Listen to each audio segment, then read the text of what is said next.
Today on episode 21 of the Sean and Bo Show, the fan death that no one in the sports world is talking about. And yes, Roger Goodell's press conference is an epic disaster. Plus, Clem from the Clem Report joins us to talk about the infamous legend of Biggie Smalls and the New York Knicks. Plus, we'll preview week 4 of the NFL. It's all coming up on the Sean and Bo Show.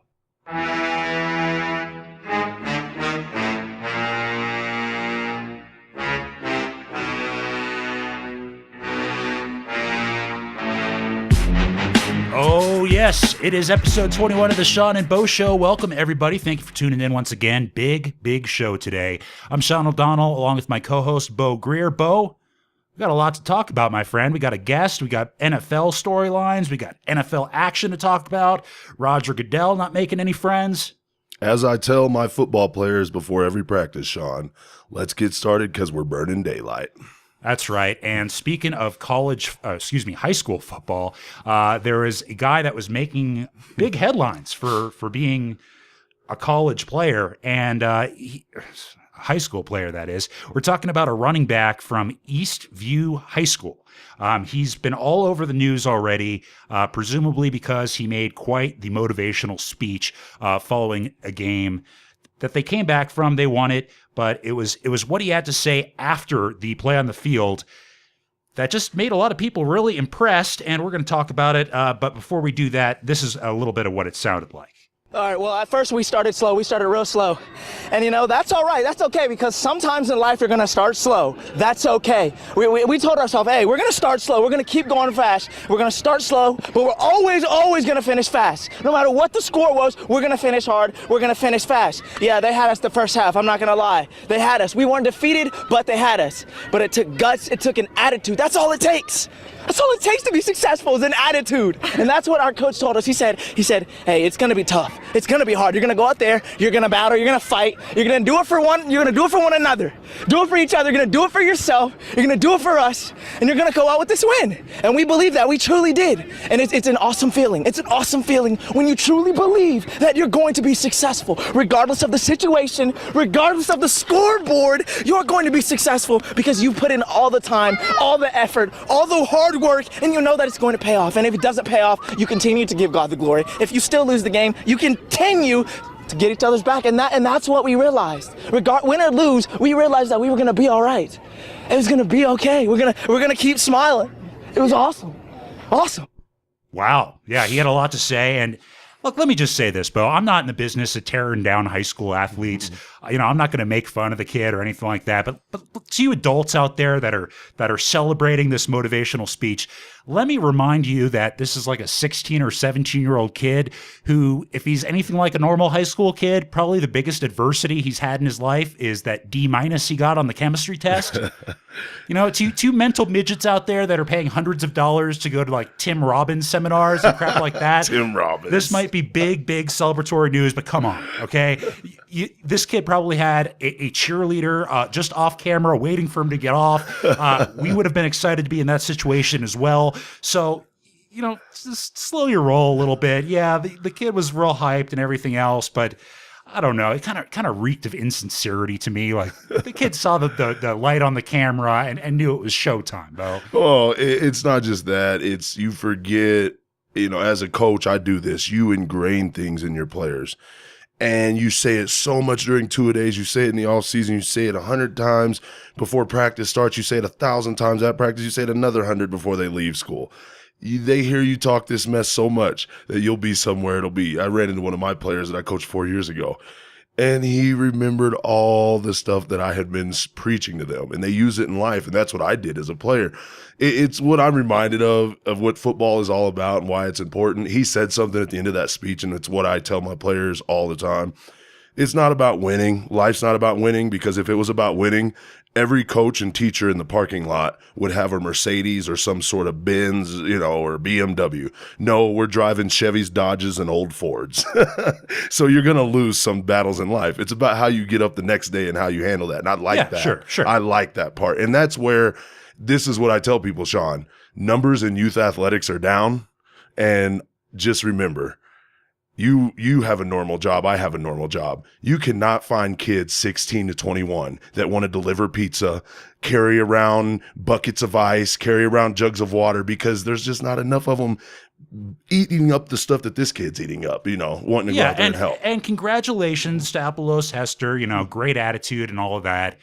But to you sports people foaming at the mouths about how inspirational this kid is, go walk on some hot coals, you simpletons. That's not the most inspirational speech I've ever heard.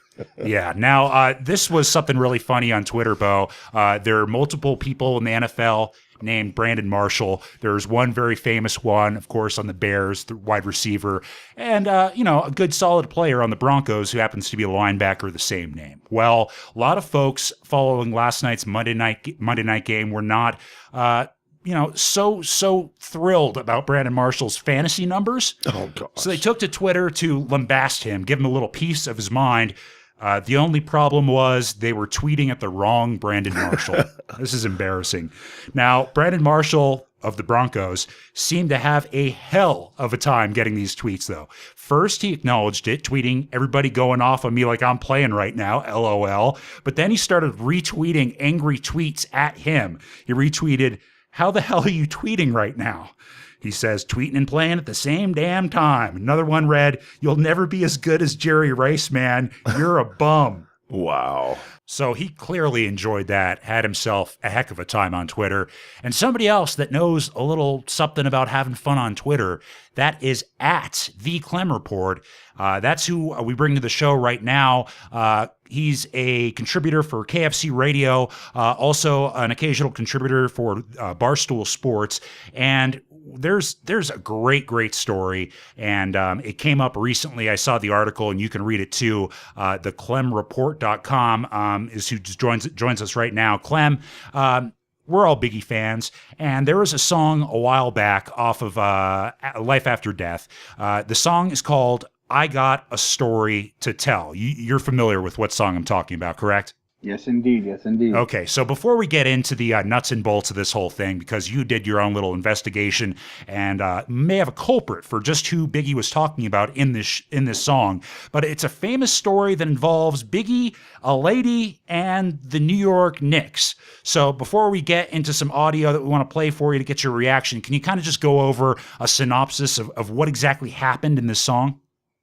Yeah, sure. So, long story short, the gist of the song is Biggie meets a girl out, goes back to her apartment or whatever in the city. One thing leads to another, yada, yada, yada. They were playing chess, maybe playing a little Yahtzee. Yep. Going over their stock portfolios. And Biggie mentions in the song that the girl happened to be dating one of the New York Knicks, from the mid-'90s Knicks that we all know and, most people hated, I loved.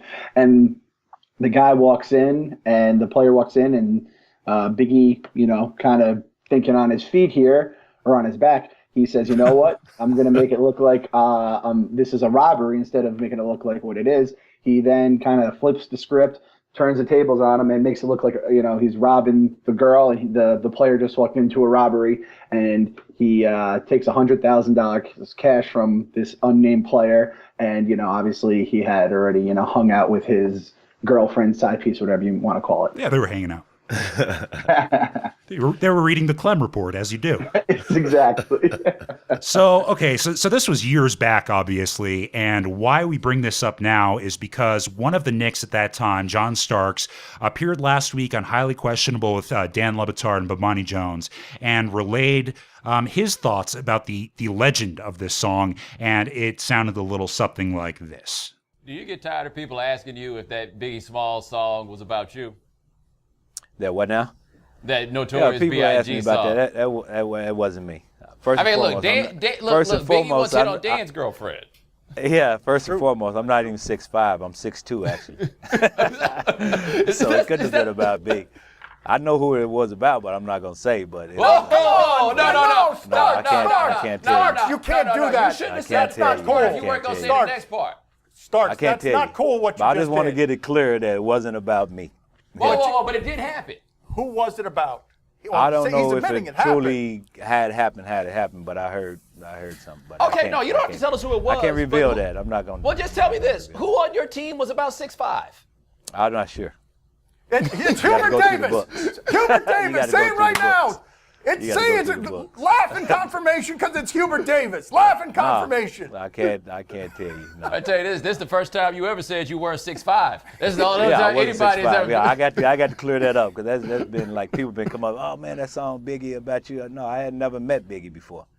I ain't never. I mean, he met didn't Biggie. say he God met rest you. his To be soul, honest, I never met him. I never met him. Yeah.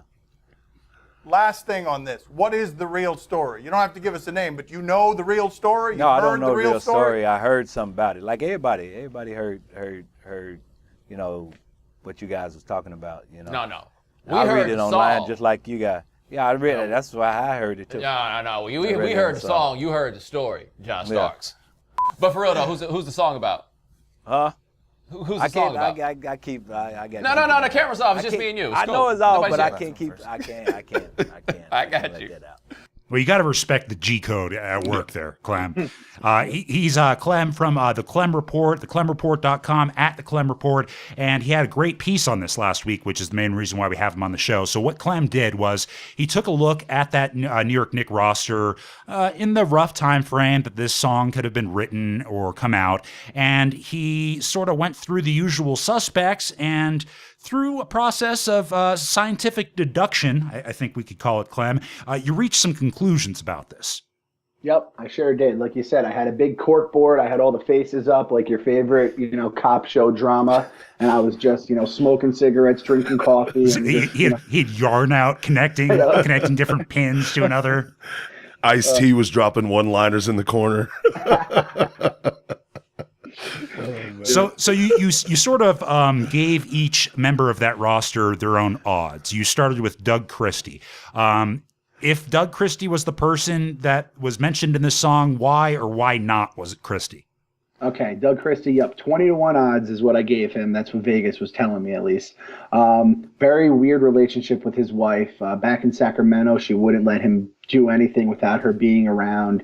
Now, I guess they were shooting some sort of porno together in the last year or so, and some weird stuff. And that's the kind of guy that, he's one of them has had something traumatic happen in their life, and that's why they have the relationships they have. They find each other, these people. And like I said, there's more trust issues in that relationship than there is in an entire strip club full of strippers. So. Now, and you know what? He kind of has that sort of Drake look to him. So I wouldn't be surprised if he was the man in question who opened the door, saw Biggie and a gun, and dropped the drink that he was sent down to fetch. That wouldn't, 20-1 odds. That's pretty generous. Now, yeah, this is the reason why, and I'm happy you brought that up. There's actually a chance Biggie had, I got a story to tell part two where he did it to Doug Christie. The only thing is there's no way $100,000 would change hands that day because Doug Christie on that point, he was on his rookie contract, and he was he was a second round undrafted pick. So I don't think he had the kind of cash to, get Biggie out of his house, at least $100,000. So yeah, it still would have been in the bank account if he even had it. He wasn't walking around with that kind of spending money. So next player you look at, Hubert Davis, 15-1 odds, Clem. Yep. Hubert, again, similar to Christie in terms of size, quiet guy, but not the wife issues and all that stuff. Hubert definitely had the $100,000, and Hubert wasn't the kind of guy who was gonna, go after Biggie. Biggie, I would imagine he wasn't the tallest guy, but he was a big guy. His name's Biggie. He was from Brooklyn, whatever you want to call it. So, Hubert Davis is definitely better odds than Doug Christie, but at the same time, I just can't see him getting crazy with, the kind of girl that would go with Biggie. You know what I mean? He'd probably be the girl that's just going to prayer group and going home, not going to prayer group, then going to the club, then going with Biggie. Something that I wanted to add to this, I actually ended up hanging out with a guy that he was on the bench watching the Fab Five like everyone else who played on Michigan during those years. And he would often tell stories about how, because the Fab Five was such a big deal, they would party with celebs in Detroit that was just way above their league, way out of the league.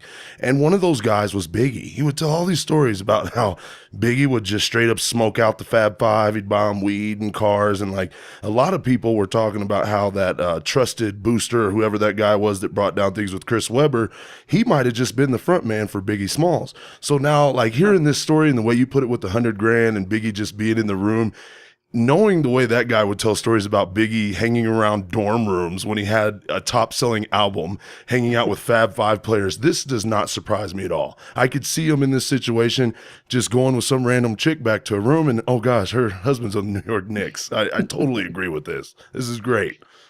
Now, I don't think it was Allen Houston who you gave 25-1 odds. He was kind of not a partying type of guy, right? He was like a family man. Yeah, and he, like I said, he got signed July of '96. So by the time he even got there and got his feet settled and would have even gotten into that scene, it would have been kind of tough. He signed a huge contract, so he might have had the money. But the timeline doesn't really add up with him as much. So I don't really see Allen Houston do it. And another guy who's in that same height range and personality is Derek Harper, 50-1. The one reason I refuse it was Derek Harper is he's my second favorite Knick of all time, and I'm not going to slander his good name. So we'll just leave him out of it. You have your standards. And Yeah, there you go. Important. I like that. That's loyalty. Yeah. Now, two people I think we can both agree it damn sure wasn't Clem. Grandmama. No. And Anthony Mason. I would have liked to have been a fly on the wall. Yeah. Anthony Mason walking up into a room, seeing Biggie with his chick. I don't think so. Yeah. Yeah, man. I mean, this guy, Anthony Mason, he would go after Dale Davis, Antonio Davis, all those guys on the basketball court. And God knows what he went off the court with, battling people. And then Grandmama, he went to UNLV. That was during, the Tark days where they just had this creepiest, shadiest dudes in the world. So I can only imagine what was going on there. The only thing is LJ does fit the height description of about 6'5", and he definitely had $100,000 laying around. In fact, I don't even know if there's a time where he didn't have $100,000 laying around in the mid '90s. That Converse Converse money, and he got paid by the NBA too. So yeah. Prime suspects, but Okay, well, so that's interesting. So who exactly are we left with? So basically, after all this deduction and stuff, my final conclusion was it's right in front of our face the whole time. It's John Starks. I mean, you hear the way he kind of goes on roller skates. He kind of backpedals right when they ask him. They go, he's like, "What? Huh? I like that. Kaiser Sose-esque. Exactly. So it was right in front of our face the whole time.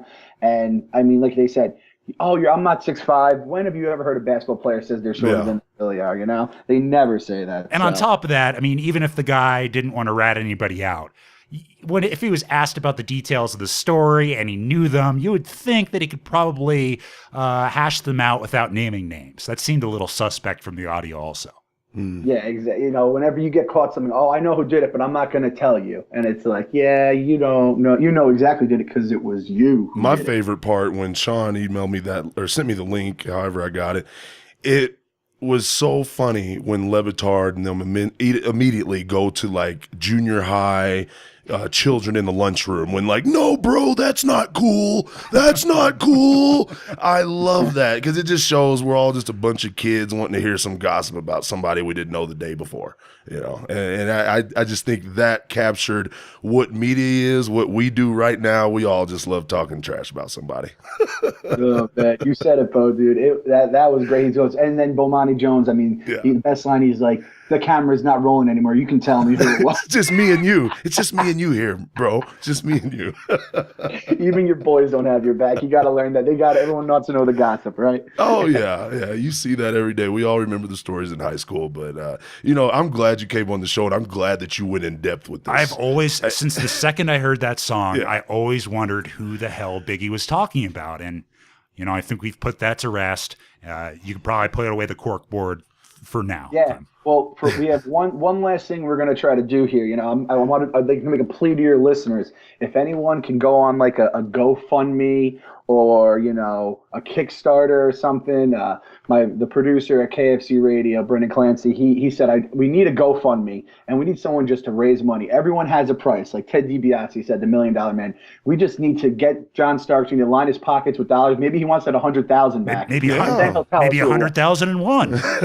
Some royalties from the song, maybe. He comes out on top. He's Clem from the Clem Report, a contributor at KFC Radio, also from Barstool Sports. And while we have Clem on the line, let's get to a couple of NFL stories. Now, Clem, Roger Goodell had his press conference on Friday afternoon, the time where news goes to die, hoping no one will notice it over the weekend.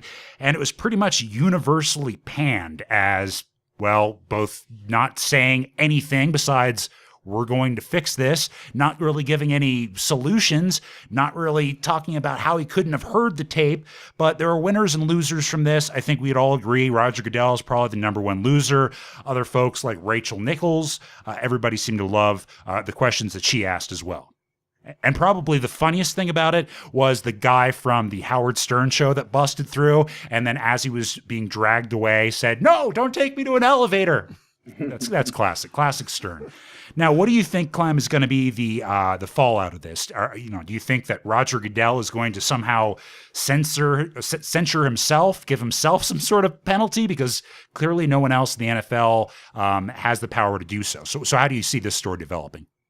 It's going to be just like that press conference was. We're going to hope for all this change, all the best, some real progress, and it's just going to be the same thing. The new model for the NFL should be straight cash, homie, like Randy Moss said all those years ago, because he has made them so much money between the digital age. They've had they've made it to the next generation in terms of the iPads and the video and the content. DirecTV pays out the nose, so do all the channels. He's got them there. He's made all those owners millions, billions of dollars total.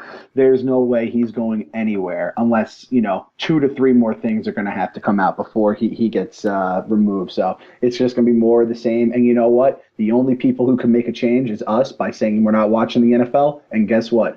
We're going to be listening to our podcast. We're going to be watching the games, doing our fantasy team, making our bets, talking about it with our friends, and drinking every last morsel out of this season because we love it. We're addicted. We couldn't boycott the NFL if we wanted to. So I think we're hooked, man. It's like Catholics. I mean, it doesn't really matter who the Pope is at any given time. Yeah. You're still a Catholic. No, exactly. And I said that press conference, it played like one of those Southwest commercials where it's like, want to get away? Because he's just getting panned by everyone, and even TMZ was ripping him apart, and he couldn't even come back to them. So, yeah, I just think we're kind of damned if we do, damned if we don't. If he survived the Spygate scandal where he just burned the Patriots tapes, didn't let anyone see, the Bountygate scandal where he didn't hold the Saints to any kind of standard that he's holding himself to, the lockout, everyone forgets the lockout was only a few years ago. That was a nightmare. The referee lockout, which cost the Packers a game on Monday night and all the other nonsense we had to go through. And then this whole Ray Rice situation. I mean, the guy's locked in until he basically, once he starts costing the people money, then they'll say. And that's the only reason this press conference came up is because Anheuser-Busch and Nike started saying, hey, we're going to take some money away. And then they said, all right, we have to do something here, With all that being said, Clem, this is a simple, straightforward question. I hear it brought up week in and week out now. It's like it's never going to die. Are we looking to the NFL for just way too much? It's one thing for them to champion the lead against concussions because, yes, they run into each other every Sunday night. But now domestic violence and child abuse, are they really equipped to handle something like that? No, and it's not a player versus the NFL players versus us fans thing. It's not a black or white thing. It's not a money versus no money thing because the players make a lot of money. It's a human suck thing. A lot of humans are just bad people. There's a lot of NFL players that are great people that we don't hear about because no one wants to hear the great stories. That's not going to get the news stirring and all that kind of stuff. So unfortunately, it's just the way it is. But I think we do look a little too hard for the NFL, and it's just that there's so many players in the National Football League compared to all the different sports because the rosters are so big. You're going to also have a lot more arrests, and it's a violent game where it breeds violent people. So it all kind of goes together. So I agree with you, Bo, on that one for sure. We're talking to Clem from theclemreport.com. Follow him on Twitter, guys, at the Clem Report. I'm totally shooting you straight here. The guy makes me laugh every day, so it's a must follow on Twitter at the Clem Report. Now, while we have you, Clem, we also got to discuss this very bizarre story about Rob Bironas. Certainly started off as just a tragedy, a single car crash that ended the former Titans kicker's life. And now some just unsettling details have emerged. There were a couple of students in a vehicle, a truck, that encountered Bironas just before the accident happened. And what they had to say was that they noticed some smoke coming out of Bironas' exhaust. And when he slowed down, he had his window down, and they could talk to him. That's when they did so. And they said, quote, "The window was down and we pulled up and I said, 'Hey man, just a heads up, something's burning from your exhaust. Your exhaust smells horrible and I just wanted to let you know.' And to which he responded, 'I'm going to kill everybody in your bleeping vehicle.'" I watched too much South Park. Went on to say it was so random, so bizarre. I was like, what? And he said the exact same thing again and apparently kept repeating it. So this led to some sort of high-speed chase. Meanwhile, these 20-year-old kids are on the phone with the police. They don't even know it's Rob Bironas. They get up to like 110 miles an hour trying to evade him, eventually do, and then a few minutes later come across the tragic crime scene. Now, I'm not one for irresponsible speculation, regular speculation, sure, but Bironas was apparently trying to make a comeback into the NFL. So if he was maybe taking a substance that induced some rage, Bo thought maybe if they smelled the exhaust, maybe it was a carbon monoxide leak into the cab. I mean, who knows what the heck was happening? And you, I guess, you pointed to a YouTube video that a lot of people know this, but Rob Bironas was married to Terry Bradshaw's daughter, and he was on Kimmel talking about this prior to the engagement, and it was kind of an interesting back and forth there, right, Clem? Yeah, he just kind of, busted his chops a little, ignored him when they were on vacation together, when there were rumors he wanted to, ask Terry for his daughter's hand, and it was like, oh yeah, I didn't invite him out golfing, I kind of ignored him the whole time and all that kind of stuff. And even when he did ask for the hand, I guess a year later in marriage, he basically was like, listen, treat her good, don't be a jerk, yada yada yada. Basically all these stories we're hearing in the news today, don't be one of those guys. And I thought what was interesting about it was that when Bradshaw brought up the fact that he knows the football player mentality. That kind of spoke to me like, yeah, I kind of know what these guys are all about in their private lives. A lot of them are dealing with issues of rage, etc. Yeah, exactly. And a very weird thing was I can never remember how to pronounce this guy's name, Justin Strilchik or whatever. He was that Steeler who he was I believe in the 90s he was a Steeler, obviously Bradshaw's old team. And a few years ago his head was all, I guess he had a lot of the mental problems. That's when we started learning about all these concussion syndrome issues that would go on post retirement. And the guy just drove his car and kept driving, and then I think he just got into an accident. He just kind of just snapped one day. And it's very weird how this all ties together in a very strange way. And I was thinking the same thing as you. These guys are under a lot of pressure. Even as a kicker, you don't know what they've gone through. You get to scrums. And that's probably one of the most mentally stressful positions you can really play, Yeah. Yeah. Oh. I tell the story all the time. I have a friend that's still working on getting into the NFL. We're in our 30s now, and he still gets calls and promise that, oh, you're going to be on the roster, and then cut at the last minute. So that is a very stressful job to call yourself an NFL kicker. But yeah, no doubt about it, man. And Bo, you know how much it is just, playing in college and stuff. Your teammates rely on you. You got to be there 100%. And if you slip, you ruin the whole game plan. Or if you bring it, you're just mentally fried out by the time it's all said and done, So yeah, and not to mention this, one of my favorite ESPN is Broke. Oh, 30 for 30. Yeah. First thing that jumped in my head. That man had a heck of a career. Let's say he got on one of those spending habits where he's just dropping $1 million a year.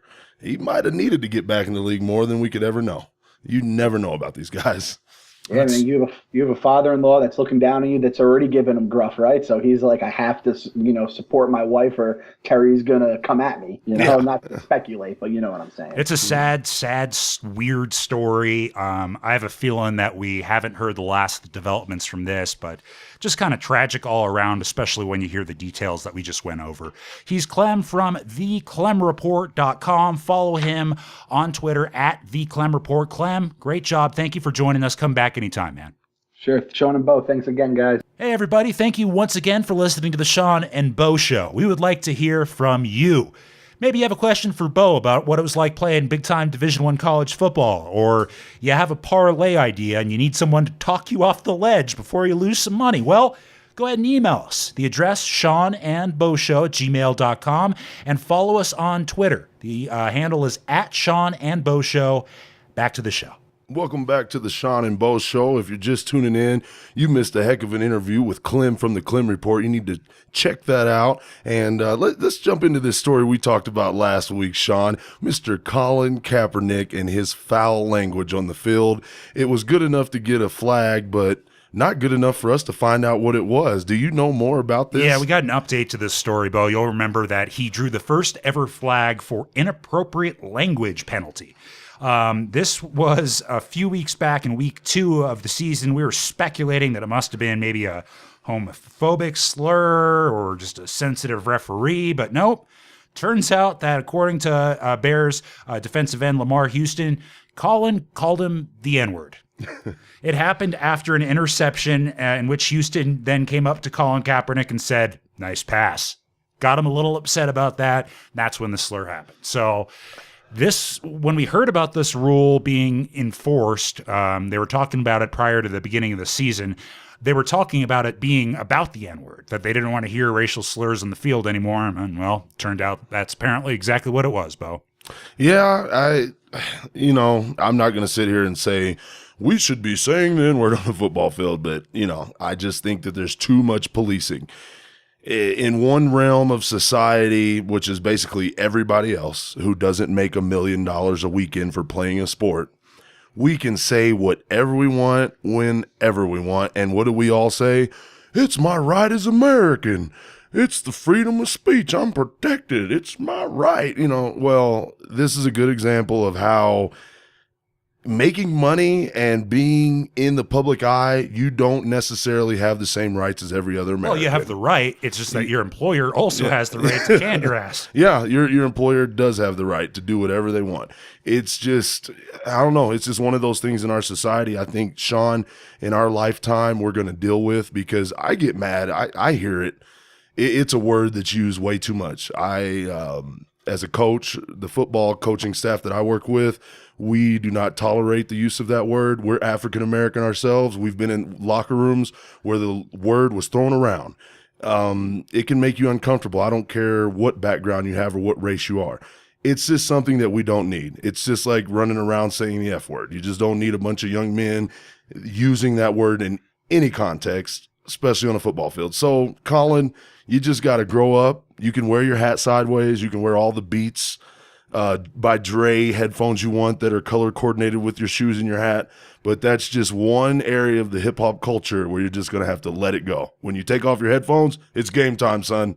Don't be using that That's anymore. so stupid, by the way, that whole endorsement deal. Like, he'll be standing at the podium answering questions, and he'll have those damn beats around his ears. Like, what do you want us to think you're actually could possibly be listening to? Yeah, someone's telling him what to say. That's what it is. No, Sean, it just shows that all cultures, I don't care if it is country music and it's Achy Breaky Heart or it's hip hop and Dr. Dre, to make money and to further your mission as a corporation, you're going to do the dumbest things. And Dr. Dre putting those headphones around Colin Kaepernick's neck, Lil Wayne, Floyd Money Mayweather, that's good for your business. But as a coach and as a sports guy, I would not want my starting quarterback wearing headphones while he's doing the interview.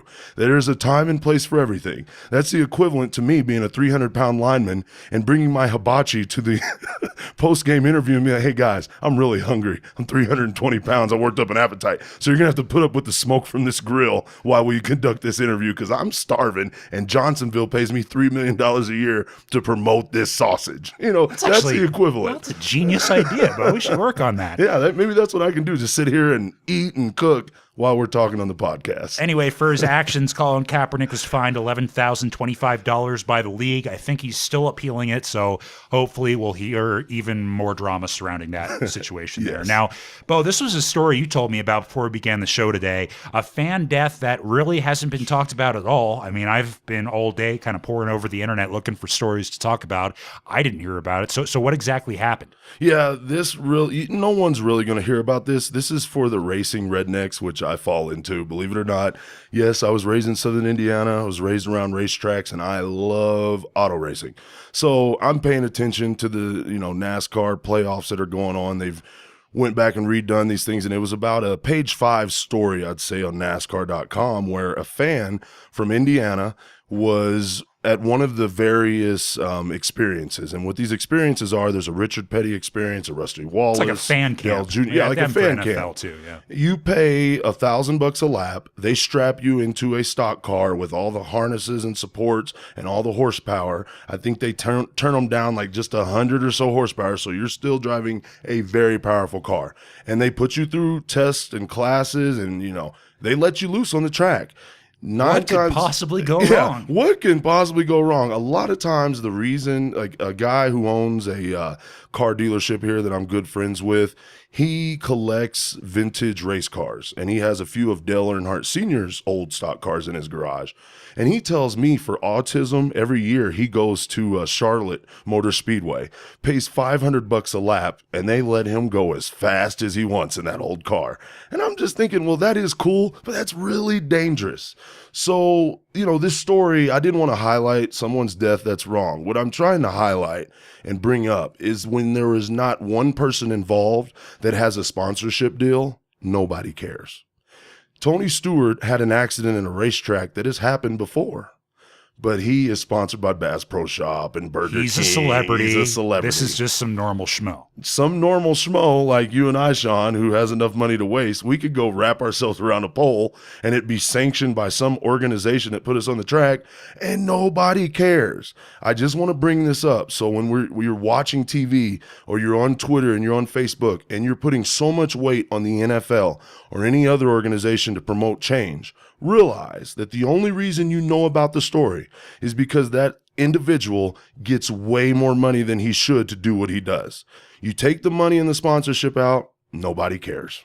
Yeah, that's about right. And that's kind of the sad reality of sports talk and journalism. It's, we care about headlines. We care about celebrities.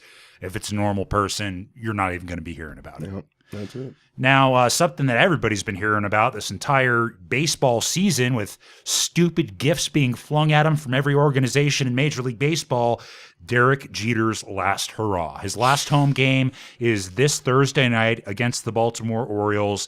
They're wearing those stupid patches on the jerseys, and he was recently featured in for Derek Jeter, a very in-depth interview in New York Magazine, where he actually had a reporter in his apartment. They were taking all kinds of pictures. Did she get a gift basket when she left? Well, it's funny because that story actually did come up. He was asked about that, and the best part about it to me is all he said was, well, that's stupid. It would do something that stupid. He never said, no, I didn't do it. He was like, where did they get this stuff from? Yeah, we know that that's real. There's probably so many women out there with those gift baskets. And what do? Do you put it in your attic? Because women are sports fans like dudes now. Women love sports as much as we do, just on different levels, but they're passionate. And I could see some young lady who was lucky enough to spend an evening with Mr. Derek Jeter, the captain. El Capitan. I would keep it. I would put that up in the attic. That's sports memorabilia. That's a retirement fund right there. Yeah, there's probably more money in that gift basket than I'm making a year.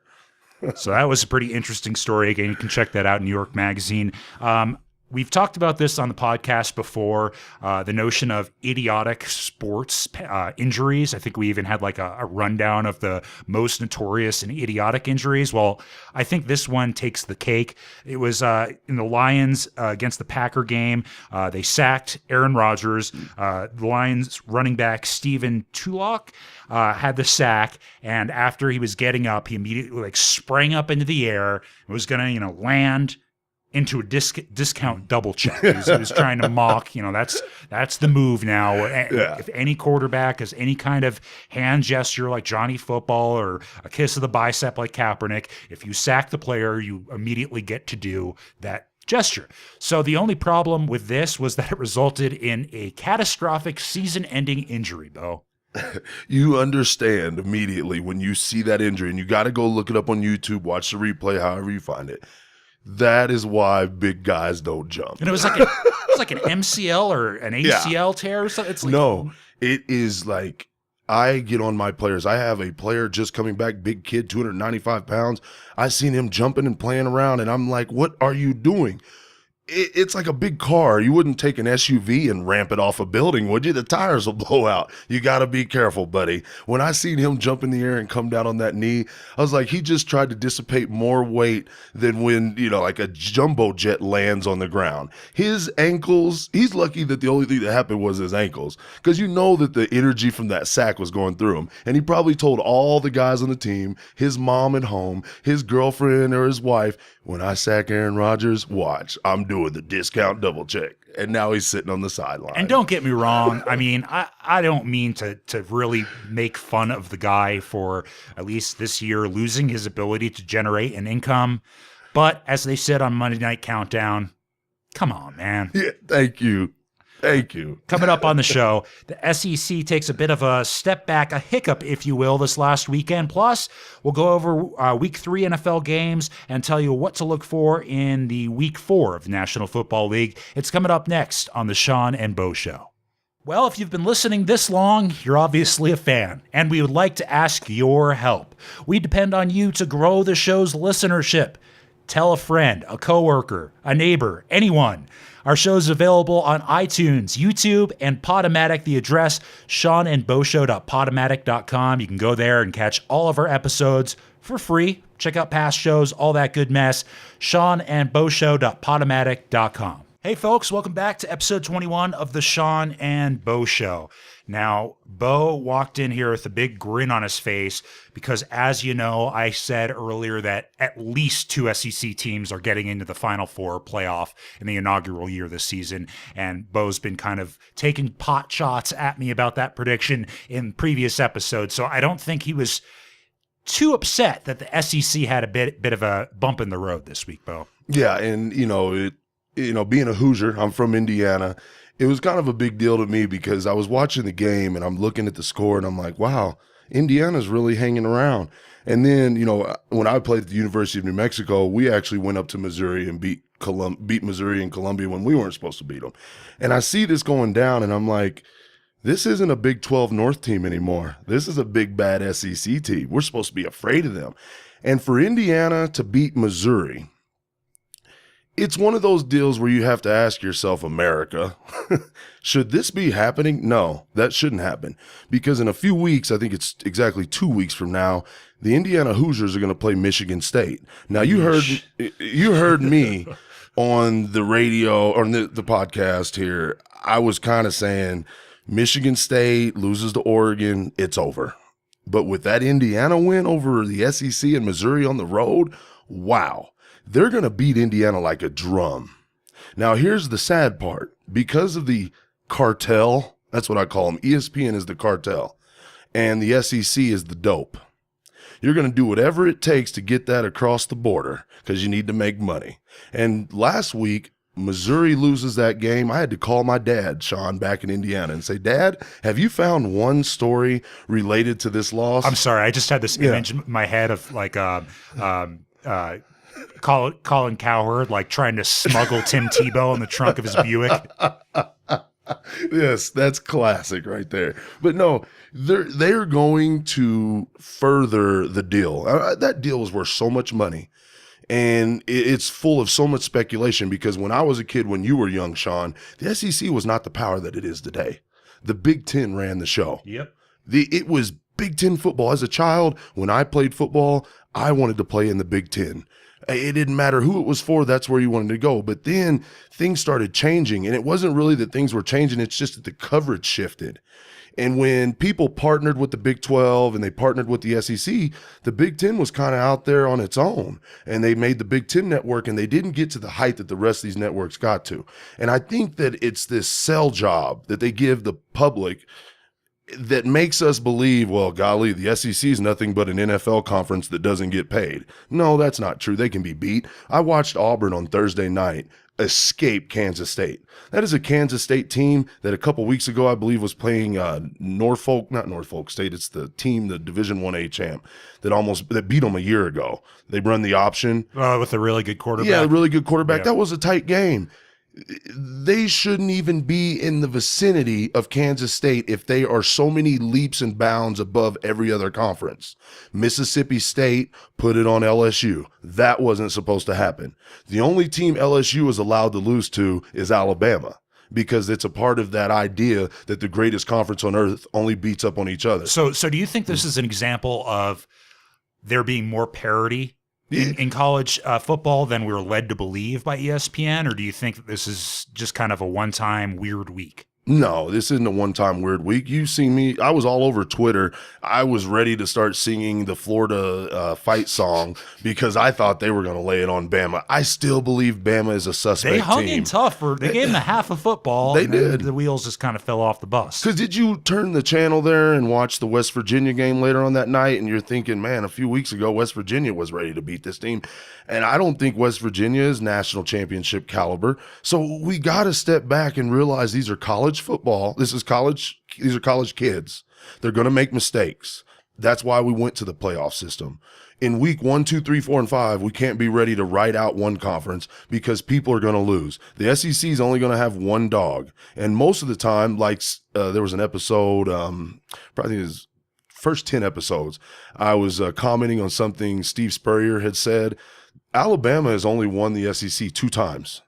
We hail them as the greatest thing, when Nick Saban took over, like they're just the baddest school out there. They've only won the SEC a couple times, but they've had, 3 national championships? That is a tough conference to win because you're going to beat up on each other. So when it comes to this college football playoff, we can't automatically assume that that's going to translate into 3 teams, even 2 teams. I mean, right now, there's one team that looks like they're worthy of that bid, and that's Alabama. By the way, you know what a fun game would be for the show? Maybe we should do this in the future. If you take a Steve Spurrier press conference after he wins and you play it back, you can't tell if he won or lost the damn game. Guy sounds like he's going to go home and kick his dog after every game. I love that. We won by 40 points, but God, we suck. That's coach speak. It's like, no, there's not a coach on earth. When it comes to football, every other sport's different. If your coach, your high school coach, your college coach, your mentor, whoever he was, seeing you on TV talking about how good you were and how you hung 40 on that team, he would disown you. Because there's one man that came to Albuquerque. If you don't know, the podcast done here in Albuquerque. We had Mike Loxley. He came from Maryland. Or Illinois. He came from Illinois after they had that year, right? I think he was the offensive coordinator up there. I thought it was Maryland. It was Maryland? He didn't go to Illinois, did he? I don't know. I just know that the dude loved to show up to sports bars in his Corvette and act like an ass. Yeah, exactly. And he used to tell us at conferences how he was going to have to put another digit on the scoreboard because he was going to score 100 points on everybody in the Mountain West. He won 3 games, I believe, in his tenure, which was only 3 years. You have to be humble to be successful at this game because it brushes off on your players. You want a bunch of humble football players because the minute they become full of themselves and realize that they are on top of the world, you can get beat like the Seahawks did against the Chargers. You can get beat like who was a good example of somebody getting beat that never should have been beaten? Oh, Michigan against Appalachian State. I don't care how good Appalachian State is. There isn't a player on the University of Michigan that the coach from Appalachian State, if you asked him, hey, the NCAA is looking the other way, how many of these guys do you want off our roster? He would take every player off the Michigan roster. So it's just traditional coach speak. And I think it's funnier that Spurrier is like that, because when he is asked questions about the state of his program, South Carolina, he always jumps right into, well, why don't you ask Saban that question? They don't ask Saban that question because he does a good job of appearing like he's on top. Well, moving on to the pro game, Bo, by way of looking back at week 3, let's talk about the top teams in both the AFC and NFC. Now, if you look at the power rankings, combined, top 5 are Cardinals, Eagles, Broncos, Bengals, and number 1, Seahawks. I can't really argue with too many of those. So where do you see the top 5 teams in the AFC right now, Bo? Well, I'm going to put Broncos number 1. That's obvious. They've played the best game against the Seahawks week in and week out. Even with Welker on the bench going through what they've went through, they deserve to be number 1. And the reason I'm saying that, I'm going to hold true to it. You're going to see when I get down to about number 4 why I give people dealing with adversity extra credit.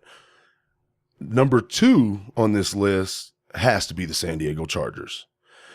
In the power rankings, what do they have them at? Number 6. Number 6, and they're behind another AFC team, correct? The Bengals, I believe? Yeah, Bengals and Broncos. See, you can't get caught up in that because I think you got to beat the best to be the best. And in the NFL, unlike college, you're going to get a chance to beat the best teams in the conferences and the leagues. So the Bengals, they haven't done that, nor you look at their schedule. I don't think they've proved enough to us. The second place. I heard an interesting stat about the Bengals, by the way. They've only trailed in all their games so far by 55 seconds. Wow. That's interesting. Andy Dalton is yet to be sacked. He's having himself a hell of a year. So well, it's about time. Here's a question. We don't get too far off topic. If Marvin Lewis, their head coach, does it rewrite how we look at coaching tenure? No, I wouldn't say so. You don't think so? No. In that division, that area of the country, he hasn't had the weapons. I mean, you can't be an elite team in the NFL if you don't have a quarterback. And so he finally does. So if he gets results, well, that would probably make sense. That's why I think the Rooneys are a step above everybody else with how they do the Steelers, but I don't want to get caught on the coaching topic. Number 3 team, obviously, if you're listening, it's the Bengals. I believe the Chargers and the Bengals could be a tie for number 2, but just out of respect on what the Chargers did against the Seahawks in week 2, you got to rank the Chargers above the Bengals. Moving into spot number 4, and this goes on to handling adversity, the Ravens. Oh my gosh. Has anybody paid attention to the fact that the Ravens have been dealing with all of this adversity and they've done nothing but when it's prime time, win the game? They just win the game. I'll tell you what, though, they wouldn't be doing anything if they hadn't signed Steve Smith Sr. He has proven to everybody out there that he's got plenty left in the tank, Bo. No, that's great, Sean. I'm so glad you brought that up. Man, I had that all weekend as my main deal of why they were winning. Does anybody remember the locker rooms that Steve Smith has been a part of? If there is anybody in your locker room, I can imagine when the whole Ray Rice controversy came about. The rest of the team's looking around at each other like, oh gosh, how are we going to deal with this? I bet Steve Smith said, hey boys, I only got 1 or 2 years left in this league, and Ray Caruth messed up my last one. This isn't happening again. And you can see it. He's a leader. He's vocal on the sideline. I love how they banded together for him because when this all, the smoke settles, I think Steve Smith Sr. will be the leader on that team. He stepped into that role for Ray Rice. I just think that the Ravens organization got so damn lucky. When they traded Bolden to San Francisco, I was scratching my head. I was like, what in the hell are they thinking? They don't have a deep threat. And they just sort of lucked into Steve Smith Sr. So I don't know if that was, if they knew something I didn't, or if they just got extremely lucky. But that's kind of how it appears to me. Yeah, but out of this top 5 list, which I'm going to get to number 5 next, is the Pittsburgh Steelers. I think they're emerging. You can't deny the fact that they're going to get better. Tomlin has been putting the pieces back together there. They have lost a ton of pieces to age. I was just noticing Joey Porter, the old linebacker, he was at Colorado State a few years ago. He's on the sideline now. And you think about the cycle that they had to go through. you're going to take championship players off the field besides Roethlisberger, which, yes, the quarterback is an important position. You have to fill them people in somewhere. Hines Ward, he's on TV or whatever he's doing. You can't use him. You got to get the old guys on the sideline because these new Steelers, they really don't know how to win. And there's so many of them that are so far away from the era of the Super Bowls and, Cowher. I think Cowher's influence on that program and that team is understated. I think that it lasted years after he was gone, and now you're finally starting to see the Cowher guys disappear. And Tomlin's got to start making his own identity with Roethlisberger. I'm so damn surprised he still hasn't gotten back into coaching. Yeah, he must have just had his fill with that whole lifestyle, you know, and has enough in his bank account where he doesn't have to do it anymore. TV money, man. Yeah, that TV's got to be nice. And let me just say this about the Steelers. Is it me, or is suddenly Ben Roethlisberger not looking quite as elusive in the pocket as he once did? He's getting dropped like a sack of flour these days. Yeah. He's not wrestling guys off of him. He's not the Roethlisberger that we knew that could just, throw a guy with his left arm and then throw it down the field 40 yards. There seems to definitely be, a kink in his armor this year. I don't know if it's the fact that the O-line is taking a step back or if it's just him getting old. Well, and then, I was thinking that same thing, and then he took that shot Sunday night where he was dancing around the pocket. He gets hit, and he's falling backwards, and he throws it to the back of the end zone. It was Antonio Brown, I think, catches it. Yep. Oh, my gosh. I seen that, and I'm like, he's still got But a he used little to bit. do that. I mean, he used to never get sacked. He would just it looked like WWE there in the pocket. There'd just be a little scrum. You'd see him step forward and bam, completion, first down, move the chains. No, he is a big boy. And something else about the Steelers that I heard, I really didn't know this. Palomalu has always had free reign in that defense, which we knew that. But here's the trick. The guys that covered up when Palomalu would get a wild hair, I guess that's what we could use with that guy. He'd get a wild hair and he'd just go on a screaming blitz towards somebody to kill him or get an interception. If the other safety and the other cornerbacks are not used to him doing that, the past 3 years is what happens to the Steelers D. You get bombed on. People just hit open receivers that don't have a man around them for 20 yards. You're starting to see that. That's what they were talking about.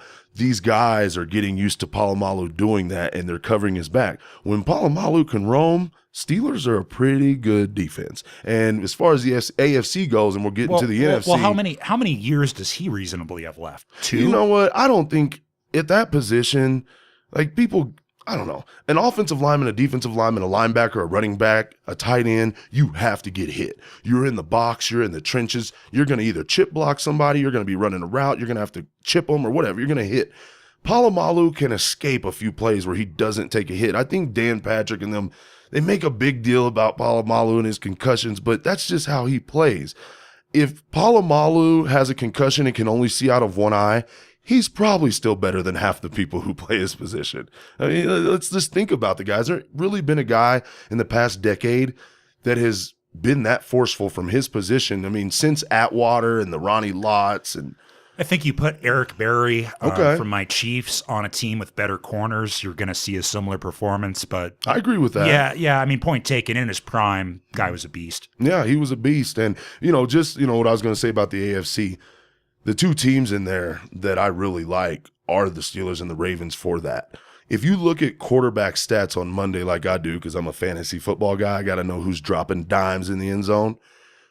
The quarterbacks that have W's next to their name for winning for their teams, it doesn't matter how many picks they throw. It is startling to me. Tom Brady can throw a pick. Joe Flacco can throw 2. But if Geno throws one or Carr throws one, they don't get the same results with their team. Gruden absolutely telegraphed that last night, by the way. He was talking about how great Geno Smith was, and then bam, on cue, pick 6. Yeah. Way to go, Chucky. Yeah, that always happens. Why is it in football when you want to talk good about somebody? Because he talks good about everybody. He's in love with every football player that's ever strapped on a helmet. He is. You're right. Chucky, he loves the football players. But so looking at the NFC then, where are your top 5? Who's obviously, the best? you know who's number 1. Just Seahawks. Yeah. They're still number 1. You're not going to want to play them at home. You're not going to want to play them on the road. That team is still the Super Bowl champs.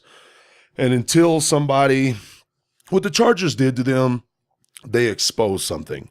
But in football, you can expose something, and if you fix it the next week, it's not a problem. Next week, I feel they fixed it. I don't think it's going to be a problem dealing with short routes moving forward. Whatever the problem was in the film room, Pete Carroll and them got right on it, and they're back on the Super Bowl tracks. Moving on. Number 2. This is going to blow some people away. Chicago Bears. Huh? Yeah, I know. This is going to blow people away. I've been watching the Chicago Bears, and there's one thing that's starting to happen there that wasn't going on before with Cutler and that team. They make adjustments. Like, they get better. I don't know. You used to watch the Bears, and when Cutler would pout because he threw a pick or somebody ran the wrong route or whatever, they went to the sideline and things never got fixed. Now, when Cutler throws his hands up in the air or there's a drop pass or there's some miscommunication, they come back out and they drop 7 on you. That's scary. You know, the Bears are kind of employing a strategy that in today's NFL seems incredibly smart. That is, if you throw the ball downfield 3 times in a row, you're going to get 1 flag, and that's all you need. Yes, I like that about them too. Now, I've noticed that a lot. You put pressure on people to try and stop that receiving core, and then Martellus Bennett shows you, thank you, Martellus. I picked you up late night for a fantasy rendezvous, and you dropped 28 points for my team and made me some money, baby. And by the way, in that Monday night game, on the first score of the Bears where Ryan Mundy had the pick 6, how long has Mike Tirico been waiting to use the phrase Monday Night Football? Yes. I groaned so loud at that, I think my neighbors heard me. I bet, I know Tirico because I like Tirico. He actually still lives in, I believe, Ann Arbor, Michigan. He comes in and out, flies in and out for the shows that he does with ESPN. And he keeps his family there because he's a real grounded person, real Midwestern guy.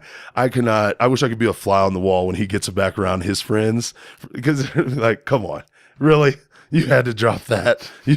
Were you working on that in the summer when I came over that day and you were by the pool and you had a notepad out? Is that what you were writing down? I saw that notepad, Mike. Come on, Mike.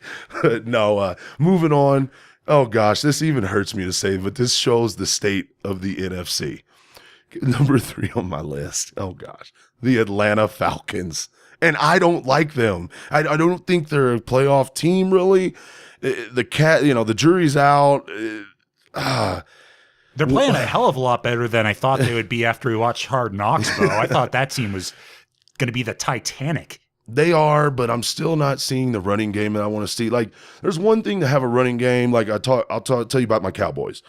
I just seen a article on ESPN.com about how Jason Garrett is 8-1 when he rushes the ball more than he passes.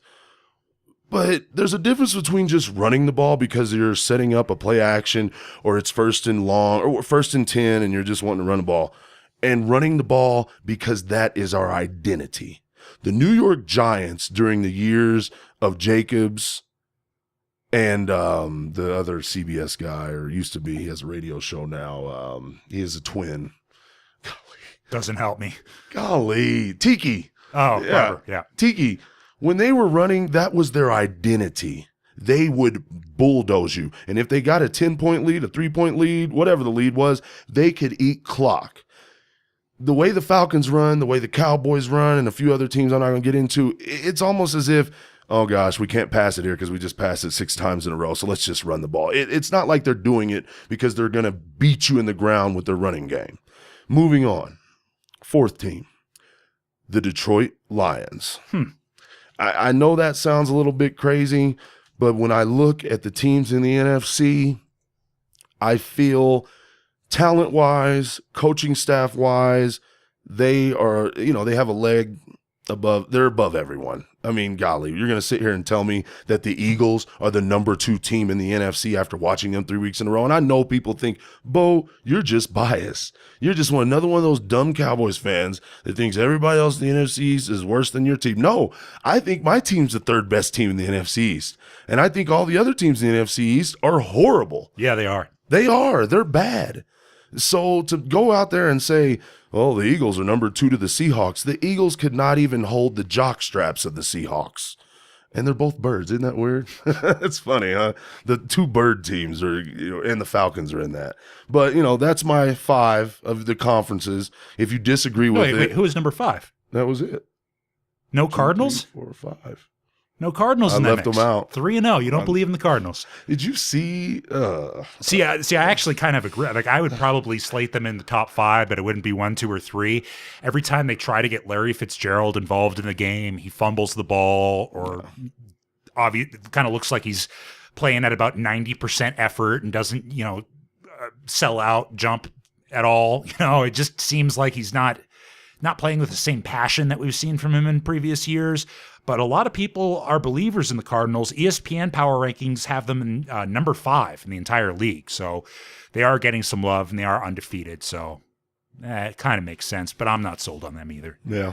Like I said, week 5 is when you will hear Sean and I talk about bets. You won't hear any parlays coming out of this place until about week 5, because right now we're going to have a competition. We will. And if you want to make money, people, listen to me. That's that simple. Just we're disregard the Saints-Cowboys. Yeah, we're going to be putting that to a test next Sunday night, aren't we, Bo?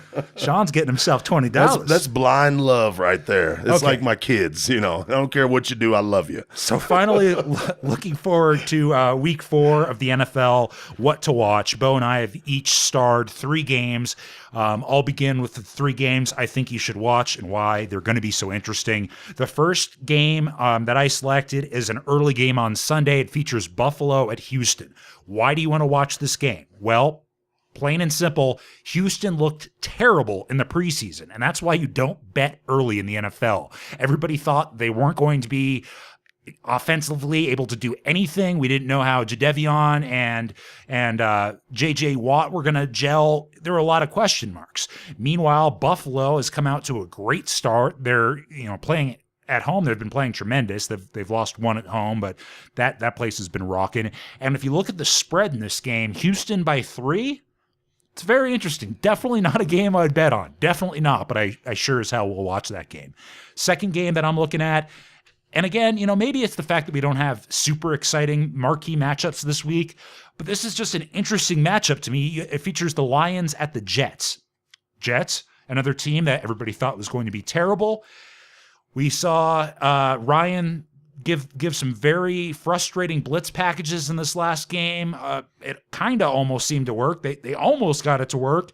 And again, they're playing the Lions. Lions are only favored by 1.5. I like the Jets. I never thought you'd hear me say that. This is the one game that I probably would take the Lions. I would take the spread, 1.5 points.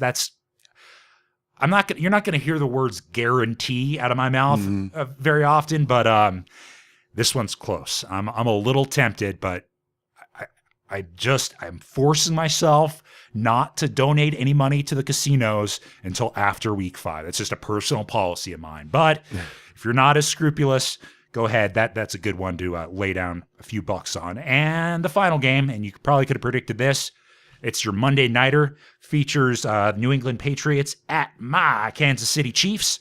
Spread in that game is New England by 3.5. How loud is it going to be? It's going to be loud, man. I think I think it's one of the games that they're attempting to reestablish that stupid noise world record thing at. But let's face it, New England underperforming thus far this season. Tom Brady does not look like Tom Brady. Just dropped him off my fantasy team. Kansas City, we're finally going to get some of our injured players back, probably DeAnthony Thomas, Jamal Charles, Eric Berry. I'm expecting all of them to play this Sunday. And by the way, this last game with the Kansas City Chiefs, victory in Miami, I was watching this game, and I don't think this has ever happened. One of the big performers on the Kansas City Chiefs, I have no idea who the hell he is. Joe McKnight. Who's Joe McKnight? I had to look it up. Familiar. Yeah, he scored 2 touchdowns, looked absolutely fantastic, looked like a speedy slot type of receiver, didn't have any fumbles, which I guess has been a problem for him in the past. So I think the Chiefs are going to win this game. Like we said, it's at Kansas City. You get a bunch of your marquee athletes back, and it just seems to be right time, right place in terms of the matchup. I think the Chiefs are going to win that game. What games were you looking at this week, Bo? Well, jumping right in, Green Bay, Chicago. Like I said, I pay heavy attention to the divisions I feel in any conference or any league are above everyone else. Green Bay Chicago, the Detroit Lions, and you can forget about the Vikings. That is a tough group of teams to beat week in and week out. You don't want to lose those games. You will lose one of those games and find yourself sitting at home watching everybody else in the playoffs talking about, we missed the playoffs by one game this year. As a fan, there is nothing that drives me up a wall more than missing the playoffs by a game. I would rather go over than miss it by a game. Jerry Jones, quit that. We're done with that stuff. And this is another game where Las Vegas casinos are just trying to bait you into betting. The spread on that one's only 1.5 points with the Packers favored. Please do not take that, ladies and gentlemen. They want you to. They want to get your paycheck. That's why they do it. And then next, I'm going to go ahead and jump right back on that Philly bandwagon, which I can't stand Philly getting all this hype. They play the San Francisco 49ers. We have watched the 49ers give up a lead. We've seen them play just horribly last week. The game was horrible. They get, I don't know, this is a tough one. I think San Francisco destroys them. I really do. Like, it's going to show everybody where the NFC East stands. This is the game where Philly gets down, Foles throws his 3 picks, but because of the running game of San Francisco, they're not going to be able to claw their way back. People forget that when you play other offenses that throw the ball and a lot of 3 and outs, or the clock stops every time it hits the ground, Andrew Luck, that's what they did against him. You can claw your way back, but when a team that gets a lead like the Niners, they're just going to hand the ball off to Gore and hide and watch the clock go away. So I think Philly suffers a loss there. That's a game we need to watch. And obviously, the game that is going to cost Sean $20. Sunday night football. We can make it 40 if you want, bro. Sunday night football, America's team, New Orleans and Dallas. Finally, we get a primetime game. I've been waiting for a primetime game, Jerry. You need to get up there with Goodell and take him to some of those clubs you take Romo so you can make sure I'm watching you on Sunday and Monday nights. But, I heard this. It was put this way about the Dallas defense. Before Seattle started winning all these games and, went to the playoffs and now they have their Super Bowl championship, there was a time when the league the jury was out. They were saying, I really don't know about this Seattle defense. I know Carroll's putting a lot of effort into it and they're acquiring free agents, but they got to prove themselves. They prove themselves. And it's time for the Dallas D to do that. We have spent money. We have traded people. We have had people come in, free agents, make their way onto the starting roster. It's now time to show what you're going to do. Drew Brees just went 16 for 16 of passes below like 10 yards. Like, you let him come in there and you guys play the way you did to start that game against the Rams. It's going to be a buzzsaw, baby. I'm just going to have to send my money PayPal to Sean because the game's going to be over in the first quarter. I'm not going to have to give it to him. I'm going to just send it PayPal so you have it because the game will be over. Romo, I hope you got that out of your system. You hear it. I hope, Murray, I hope you got everything out of your system. Don't turn it over because if you turn it over to these guys, they will hang 60 on us. Hopes don't win games, Bo. By the way, is there another middle of the pack team like the Cowboys that has less of a home field advantage? What the hell's going on there in Dallas? It's been bad. I mean, since the stadium was created, I remember the first game, I think it was the New York Giants, came in, Sunday Night Football. We just completed the stadium. Everybody's talking about how big that TV was, and the Giants just wrecked us. And you're like, okay, that's one game. And then it happened the next week. And then it happened another week. And then the Cowboys went on the road and they won. And you're like, this is bad news. And now here we are. The stadium's been there for a while, and we just cannot win in it. If this continues in a few years, you're going to be hearing about the curse of Jerry's world. Yeah. You're going to be hearing about some construction worker that did some weird voodoo during the construction of that stadium. You heard it first here. That's where you heard it. I like that, Sean. That makes me, I'll sleep easier as a Cowboys fan. I don't know about that. It's the curse of Jerry. It's something else I can just blame him for. All right. Well, that's going to do it for the show. We'd like to thank our guest, Clem, from theclemreport.com. Go there, read his blog, follow him on Twitter at theclemreport. He's hilarious, so definitely do that. Until next week, I'm Sean, along with my co-host, Bo, telling you, tip your pizza man. See you next week.